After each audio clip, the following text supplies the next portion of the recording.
Hi, I'm Chris from Software Mining, and today we're going to look at how to use the Project Manager and Control Center for our COBOL translation toolkit.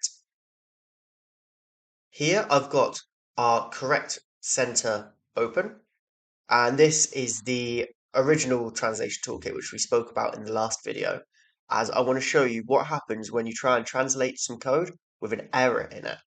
So here we've got T1 error, which I will analyze and translate. And you see a pop-up here with the editor will open. And we scroll down to the section highlighted red, and on the last line of this will be our error, which in this case you can see I've added error here after where it says pick, and it should just say pick. So let me close this. We recommend that before you move on to running multiple translations at a time, you perform your initial translations in this toolkit, as here you can troubleshoot more easily and it will show you these errors, whereas in the other tool, troubleshooting isn't quite as simple. But once you've gotten used to it and you're confident in your code, we can move on to the control center. Now, in the control center, we can see similarly is our list here of prepared code.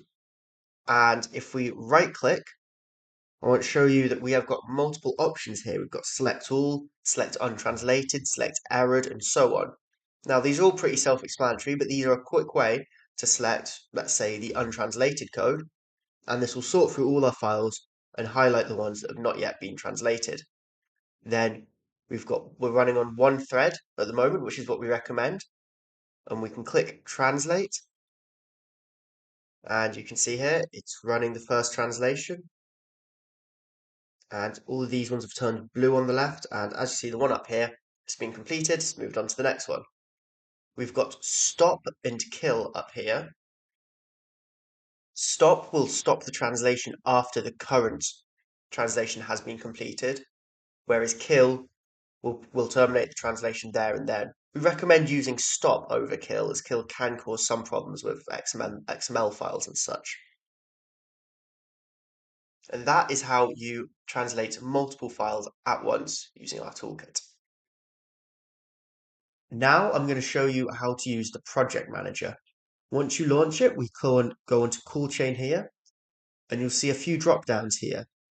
Each of them contain different lists of files. You've got entry points, all programs, copybooks, no connectivity, which is any files where that calls no one and nobody calls, missing programs, online, which is programs with kicks send and receive, or a COBOL accept and display, batch programs, and BMS map sets. Each one of these can be expanded, and you can see what's contained within them.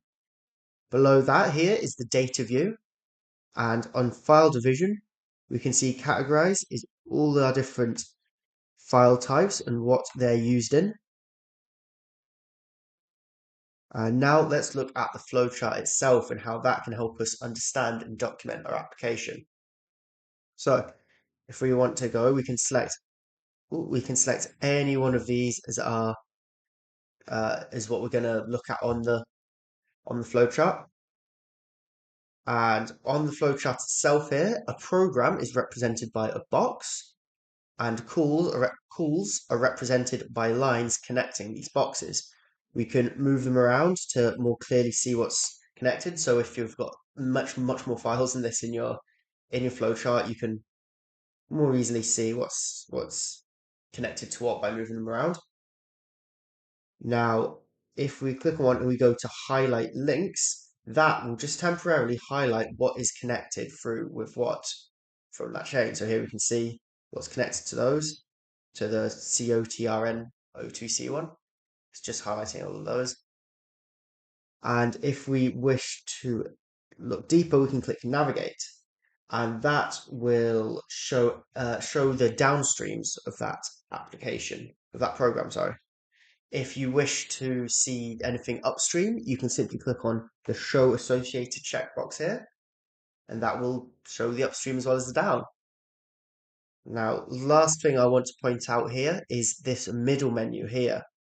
We can see here is more programs or files, and if it's green, it means it's been translated, and otherwise we can click Let's say we want to take these three and we can prepare them for translation, and it will take us through to translate them just like we would have before. We can hit translate and the tool will start running again. And that is how you use the project manager and the center.